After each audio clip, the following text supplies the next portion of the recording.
rolling? Absolutely. Okay. Well, welcome to Toronto and the Toronto International Film Festival. First time here? Yeah, yes, first time at any film festival. So, Really? Well, that has to feel pretty good.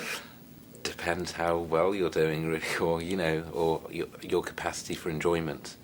If it's very low, then it can just be a bad thing. But it's been quite frightening to show it, and no one had seen it before, so. Well, you had your opening night a few days ago. Yeah. And what I hear is that some of the audience members were saying they have to see it again because they were laughing so hard. Right. They missed a bunch of the punchlines. Well, that's very nice of those people to do so, and also a good marketing ploy to make people pay for it twice. So See? that's good. Yeah. Excellent. Well, I've been hearing a lot of good buzz about this. okay. That you are the one to watch. Right. I have heard that this could be the sleeper hit. Okay. I have heard that.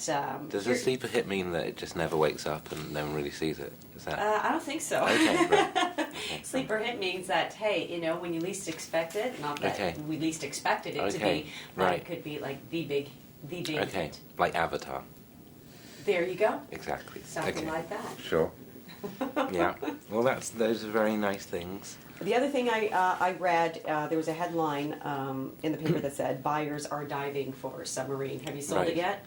I don't know. Clearly, I'm not in charge of that. They wouldn't. I'd end up selling it for £3, and or just I'd end up swapping it for a bicycle, or yeah. I've no idea. I'm genuinely, as you can tell, I'm not a strong salesperson of anything I've had something to do with, so I would not be allowed to be involved in that part of it. All right, but you are allowed to be involved in the creative end of this, which I guess for you, this a little bit daunting. This is your first feature film, Yeah. especially on the directing side. How would you sum up the experience of putting this adaptation to the big screen? It's a little bit different than what the realms that you're used to working in. Sure. Yes. I mean, it's hard to make a film, or I find it hard,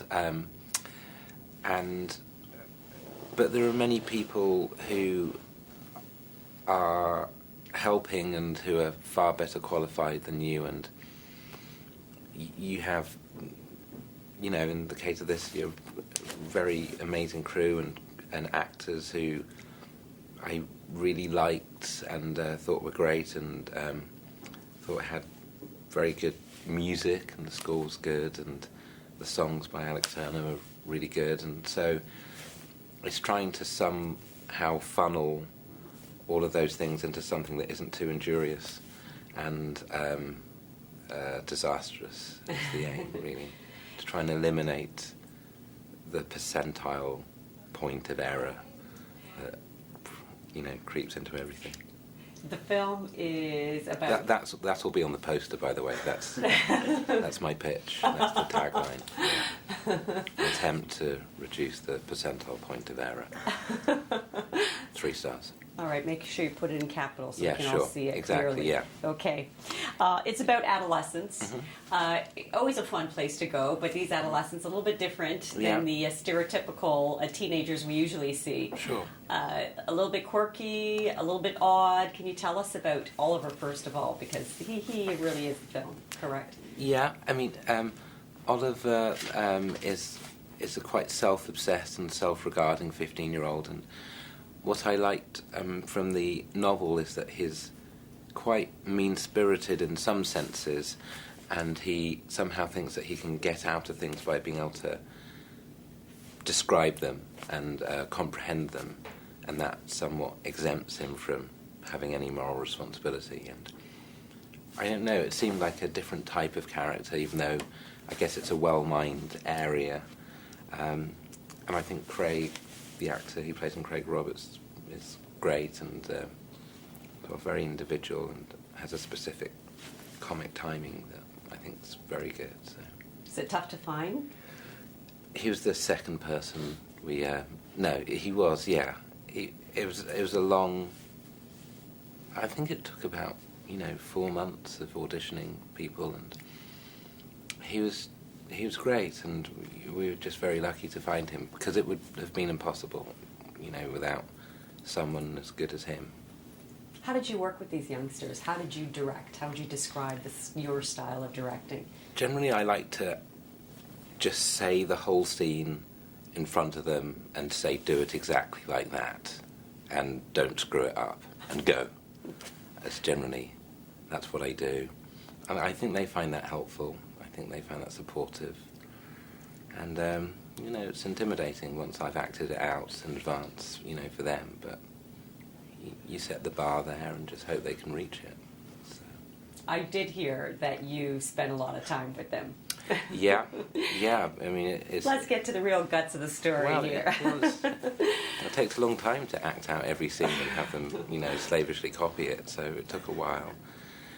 And the truth is, we rehearsed a great deal, and you try and find out their speaking rhythms, and you rewrite with their voices in mind, and you try and make sure you've got enough time to shoot and that they feel comfortable and don't feel pressured, and they were just very good. It didn't take an awful lot of ringleading by me for them to be this good. They just have that talent, and it was me trying not to get in the way of it, really. What were you like as a teenager? Very virile, primarily, sort of almost dangerously virile, and that was the lasting impression I think everyone had. And a liar, also, that was the thing. I don't know at all. You're so self-conscious, as I still am, that it's very hard to form an accurate self-assessment. Probably deeply frustrating and annoying for everyone, I imagine. Having said all of that, is that why you can relate to these guys so well? Yeah, because I'm a nightmare, sure, yeah, that's the reason. How did you get involved in working on this with Ben Stiller and his production company? He came to your opening night, and I'm sure that must have been a nice boost for you. He's been my driver for a while, and so, after he dropped me off, I allowed him to, come along, and it's just been so good at, dealing with all of the admin in my life. I just thought I'd give him some spotlight. He read a fairly late draft of it. I'm not exactly sure how come he read it, but he was very nice about it, and he and Stuart Kornfeld at Red Hour have been incredibly supportive and non-invasive, as surgical as that sounds, and have been a delight. So I've just been very lucky that they liked the film and wanted to help in some way. So. All right. What's next for you? You have any other projects on the go? I don't know. It depends on how this goes. I mean, it could end up being manual work. I don't know. We'll see. Somehow I think you'll be okay. I have a good feeling. Okay. Good feeling for you. Okay. Thanks. Thank you so much for this. I wish you much success with this movie. It's very kind. Thank you.